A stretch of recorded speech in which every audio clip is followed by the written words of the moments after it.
99% लोग ये 3 गलतियां करते हैं, इसलिए हनुमान जी उनकी मदद नहीं करते। अगर आप ये वीडियो देख रहे हैं तो एक बात ध्यान से सुनिए, क्योंकि आज जो सच सामने आने वाला है वो आपकी जिंदगी बदल सकता है। 99% लोग हर दिन एक ऐसी गलती करते हैं जिसकी वजह से हनुमान जी उनकी मदद करना बंद कर देते हैं। और सबसे डराने वाली बात, शायद आप भी वही गलती कर रहे हैं। एक छोटी सी बस्ती जहाँ सब एक दूसरे को जानते थे, वहीं रहती थी सीमा। सीमा कोई आम महिला नहीं थी, वह सच्ची भक्त थी। सुबह 4 बजे उठना, ठंड हो या गर्मी, सबसे पहले हनुमान चालीसा, फिर सुंदरकांड। लेकिन उसकी जिंदगी में शांति नहीं थी। यहीं पर कहानी एक ऐसा मोड़ लेती है जो आपको सोचने पर मजबूर कर देगा। धीरे धीरे उसके पति का काम बंद हो गया, घर में पैसे खत्म होने लगे, बच्चे बार बार बीमार पड़ने लगे। रात को जब सब सो जाते, सीमा अकेली बैठकर रोती, हे हनुमान जी, मैं आपकी इतनी भक्ति करती हूँ, फिर भी मेरे साथ ऐसा क्यों? ध्यान से सुनिए, क्योंकि यही वो जगह है जहाँ ज्यादातर लोग टूट जाते हैं। एक दिन सीमा मंदिर गई। हनुमान मंदिर में खड़ी थी, लेकिन उसका मन कर्ज के बारे में सोच रहा था, बच्चों की दवाई के बारे में, घर के खर्च के बारे में। वह बोल रही थी, जय हनुमान ज्ञान गुण सागर, लेकिन उसे खुद नहीं पता था कि वह क्या बोल रही है। 99% लोग यहाँ गलती कर देते हैं। देखना, कहीं आप भी तो ये नहीं कर रहे। तभी अचानक उसके मन में एक आवाज आई, सीमा, क्या तुम सच में भक्ति कर रही हो? सीमा चौंक गई। यहीं से कहानी ने ऐसा मोड़ लिया जो उसकी जिंदगी बदलने वाला था। सीमा ने सोचना शुरू किया, मैं पूजा तो करती हूँ, लेकिन मेरा मन कभी भी भगवान में नहीं होता। उसे याद आया, पूजा करते समय मोबाइल देखना, बीच में उठ जाना, मन का इधर उधर भटकना, यही वो छोटी सी गलती है जो आपकी सारी भक्ति का असर खत्म कर देती है। अगले दिन मंदिर में एक संत आए, उनकी आंखों में एक अलग ही शांति थी। सीमा ने रोते हुए पूछा, महाराज, मेरी भक्ति में कमी कहाँ है? संत मुस्कुराए, बेटी, भगवान को आवाज नहीं, मन चाहिए। जहाँ मन नहीं, वहाँ भगवान नहीं। 99% लोग यही गलती करते हैं। संत ने कहा, मैं तुम्हें एक तरीका बताता हूँ, ये तरीका बहुत दुर्लभ है।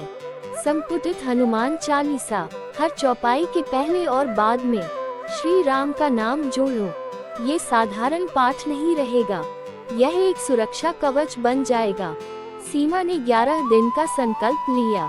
पहला दिन मन बार बार भटक रहा था, देखना, कहीं आप भी तो यही नहीं कर रहे।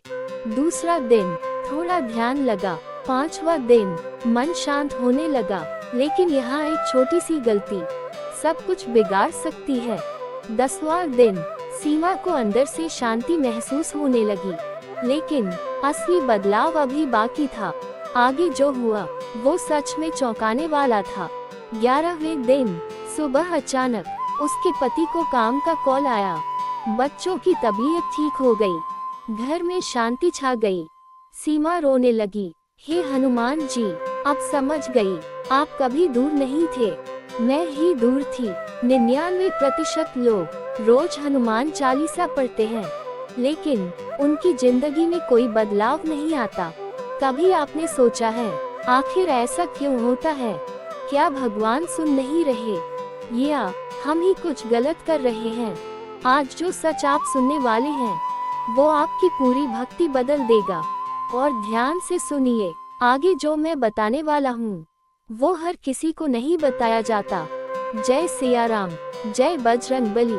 आज की ये कहानी सिर्फ कहानी नहीं है, ये आईना है हर उस इंसान के लिए जो रोज भगवान को याद करता है, लेकिन फिर भी सोचता है, मेरी जिंदगी क्यों नहीं बदल रही। और आज मैं आपको एक ऐसा उपाय बताने वाला हूँ जो इस आने वाले मंगलवार और एकादशी के संयोग में आपकी किस्मत बदल सकता है।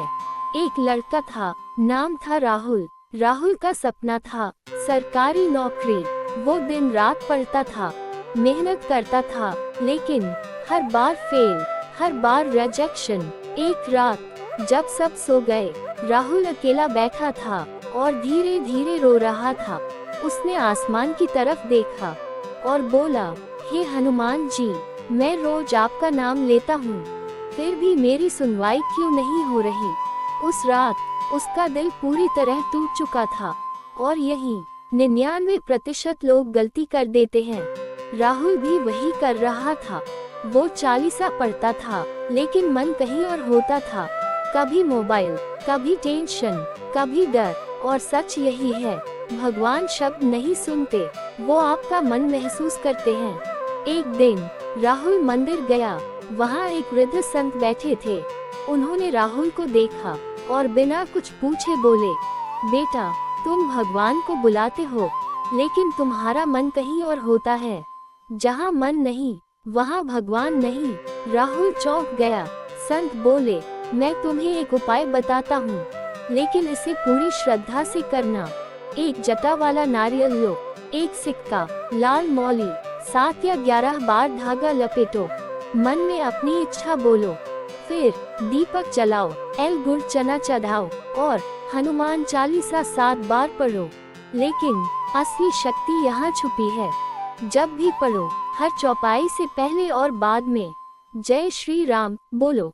इसे कहते हैं संपुटित पाठ। यही वो चीज है जो आपकी भक्ति को शक्तिशाली बनाती है। राहुल ने 11 दिन का संकल्प लिया।